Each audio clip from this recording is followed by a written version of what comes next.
My fiancé announced at dinner, "I've decided we need a prenup. Everything stays separate." I smiled, perfect timing. Then I revealed I'd already withdrawn my name from the house deposit we'd just made. Her parents' faces when they realized their daughter just lost $50. I, 32 male, am sitting in my apartment, boxes of wedding stuff in the corner that'll never be used. Actually feeling relieved? The last 2 weeks have been insane, and I need to get this off my chest. Been with Isabel, 30 for 3 years, engaged for 6 months. She works in fashion and marketing, makes about $65K. I'm a software engineer, pull in around $140K. Not bragging, just context for what comes next. We'd been house hunting for months, finally found the perfect place last month. Needed work but great bones, amazing neighborhood. Purchase price, $420K. We'd agreed to put down 20% to avoid PMI. That's 84Ks. Here's the split we agreed on. I'd cover 50K saved for years, she'd do 34K. Her parents were gifting her 30K, she had 4K saved. We'd own it proportionally, 60-40 based on our deposit contribution. Seemed fair. Signed the purchase agreement 2 weeks ago. Deposit was due in escrow within 10 days. I transferred my 50K immediately. Isabel said she was finalizing the transfer from her parents. Cool, no rush, we had time. Then came dinner at her parents' place last Sunday. Her mom, Lorraine, had made this whole fancy spread. Her dad, Harold, opened expensive wine. Should have known something was up. Halfway through dinner, Isabel clinked her glass. "So I've been thinking about our future, and I've made a decision." Thought she was about to announce wedding venue details or something. Nope. I think we need a prenup. Everything stays separate. What's mine is mine. What's yours is yours. Clean and simple. I put down my fork. "Okay, let's talk about it." Harold jumped in. "Smart girl. No offense, Ryan, but protecting assets is just good business." "No offense taken. I understand the concept." Isabel smiled. That smile she does when she thinks she's being clever. "I knew you'd understand. You're so logical. We'll keep our finances separate, file taxes separately, and if anything happens, God forbid, we each leave with what we brought." "Including the house?" I asked. "Well, no, the house would be joint. We're both on the deed, but I'm putting in 50K and you're putting in 34K. "Right, but once we're married, it's marital property. 50-50. The audacity. She wanted separation when it protected her, but joint ownership when it benefited her. "Interesting timing," I said. "When did you decide this?" "Oh, I've been thinking about it for weeks. Becca's divorce was so messy, you know. I want to avoid that drama." Weeks. She'd been planning this for weeks, while I was transferring 50K. "Actually," I said, pulling out my phone, "this is perfect timing." "What do you mean?" "Well, since you want everything separate, I went ahead and withdrew my name from the house purchase yesterday." Dead silence. Lorraine spoke first. "What do you mean, withdrew?" "Called the escrow company, explained I was no longer proceeding with the purchase. Since Isabel hadn't deposited her portion yet and we're not married, I was able to withdraw my funds. The 50K is back in my account." Isabel's face went white. You can't do that." "Did it yesterday. Here's the confirmation email." Harold's voice got tight. "But we already transferred the money to Isabel. Then she can proceed with the purchase solo. Her credit, her funds, her house, clean and simple, right? I can't get approved for 420K on my salary." Isabel's voice was rising. "Then find a cheaper house." "But we already signed." "We signed. Now it's just you. I formally withdrew. You have 72 hours to complete the deposit or you lose the house and the 5K earnest money." Lorraine stood up. "This is manipulation." "No, this is exactly what Isabel asked for. Separate finances. I'm respecting her wishes." Isabel was doing the math in her head. "I need your $50. The loan was approved based on both our incomes." "But you just said, what's mine is mine, what's yours is yours." "That's after we're married." "Oh, so you want my money now, but protection from my debts later?" Harold tried the authority voice. "Young man, you're going to fix this." "No, I'm not. Isabel wants financial independence. She's got it." Isabel started crying. "The seller will sue us. They'll sue you. My name's off everything. Your signature is still on the purchase agreement." The room exploded. Lorraine calling me selfish. Harold threatening legal action. In a rough, Isabel ugly crying about her dream house. I stood up. "Thanks for dinner." "Isabel, Let me know what you decide about the house. You have about 68 hours left. Left them there and drove home. Phone blew up immediately. 39 texts in an hour. Didn't read them. Here's the kicker. I found out later from a mutual friend that Isabel had been bragging to her girlfriends about her brilliant prenup plan. How she'd get me to pay for most of the house, but keep her family money protected. She'd literally called me a wallet with a ring. Well, this wallet just closed. Update 1. The desperation has reached comedy levels. First, the house situation imploded. Isabel couldn't get approved for a $420K loan on her $65K salary. She tried everything. Different banks, mortgage brokers, even hard money lenders. Best she could get approved for was $200K. She lost the house. And the $5 earnest money. Her parents were furious. Not at her, of course. At me. Harold actually showed up at my office building Monday morning. You cost us $35,000. The $30K gift, plus the $5K earnest money. I cost you nothing. I withdrew from a purchase before marriage, which is my right. You knew she couldn't afford it alone. Then maybe she should have thought about that before demanding separate finances. This isn't what she meant. It's exactly what she said. I have it in text, showed him her message. Everything separate, clean and simple. What's mine is mine, what's yours is yours. He actually tried to grab my phone. Security got involved. He was escorted out. Tuesday, Isabel sent her friend Jade to negotiate. We met at a coffee shop. She's willing to compromise, Jade said. How about a prenup but the house is joint? How is that a compromise? That's exactly what she originally wanted. No, she's giving up some things, like she'll share streaming accounts. I actually laughed. Streaming accounts? She wants my $50K for a house, but offers Netflix access? You're being unreasonable. I'm being consistent. Separate means separate. She loves you. She called me a wallet with a ring. Jade's face went red. Who told you that? Doesn't matter. What matters is it's true, isn't it? She couldn't deny it, just mumbled about jokes between girls. Wednesday, Isabel tried the nuclear option. Posted on social media about how her dream home was stolen by someone who couldn't handle a strong, independent woman protecting herself. The comments didn't go how she expected. Wait, you wanted a prenup but also wanted him to pay more for the house? Girl, that math ain't mathing. You wanted separate finances but joint property? Make it make sense. One of her coworkers actually commented, "Didn't you say you were getting him to pay for most of it?" She deleted the post within 2 hours. Thursday was the best. Her parents invited me to dinner again. To sort this out like adults, I declined but offered to meet at a neutral restaurant. They agreed. The pitch was incredible. Harold had a whole presentation, literally pulled out charts.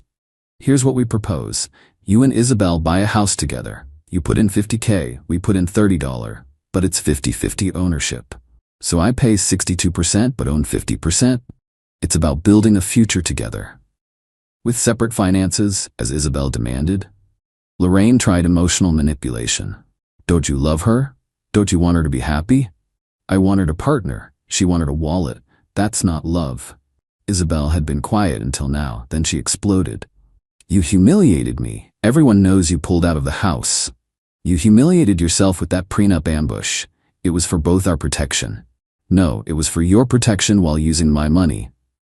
That money means nothing to you. There it was, the entitlement. That money represents 3 years of saving, living below my means, skipping vacations. But to you it's nothing because I have it and you want it.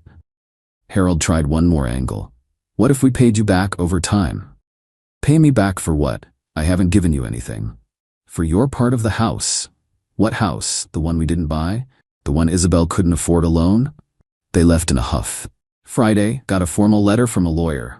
Isabel was demanding $50 for detrimental reliance and breach of promise. My lawyer, yes, I got one, laughed for 5 solid minutes. Sent back a letter explaining that 1. No money changed hands between us. 2. Withdrawing from a purchase before marriage isn't breach of anything. 3. Her own texts prove she wanted separate finances. 4. Detrimental reliance requires reasonable reliance, and expecting someone to pay for a house while demanding financial separation isn't reasonable. Haven't heard from that lawyer again. Update 2. The escalation went from desperate to delusional. Isabel started telling everyone I'd financially abused her. Created this whole narrative about how I'd trapped her into losing her dream house.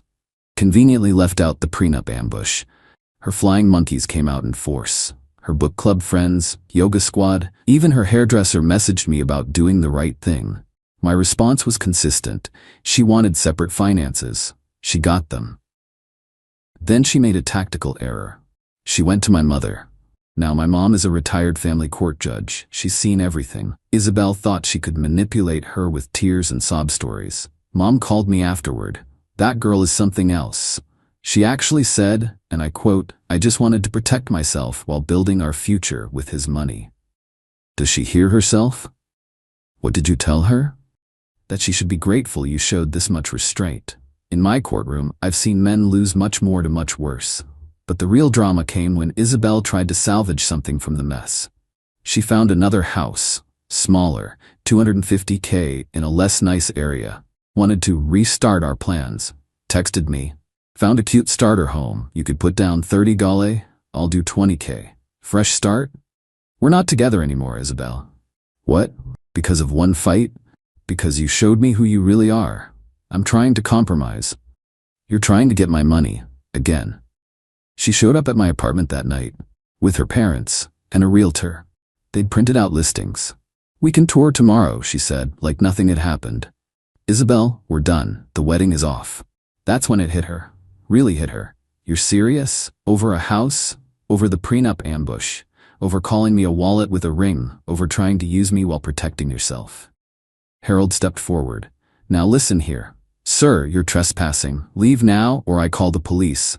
Lorraine started crying. "We gave her that money for your future together." "You gave her that money, period. What she does with it is her business."